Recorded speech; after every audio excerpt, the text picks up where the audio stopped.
You know, yeah, it's not great. Chris Christie is right. And we agree, we agree on Bruce Springsteen and we agree on this. Two things, at least, for two former federal prosecutors to agree on. But we also want to caution people, right?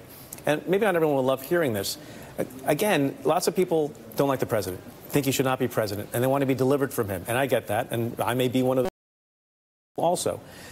It doesn't mean that you're going to be delivered from that in some place other than the ballot box.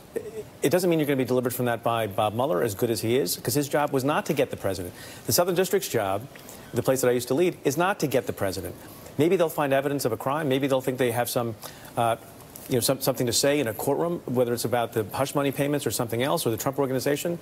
But if people don't like the direction of the country and they think we're moving away from what the ideals of this country should be about, whether it's on immigration or anything else, or decency or rule of law, then they should set their sights on and their energy on doing things politically, because it seems ultimately that's how it's going to be resolved anyway in Congress.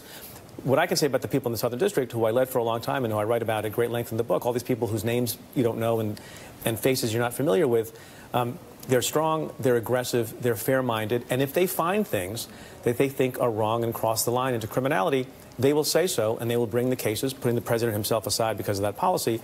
And if they don't, they'll do the right thing there, too, and walk away. They're not going to be swayed by public opinion and by any bloodlust or any sort of penchant for forgiveness because people like the president.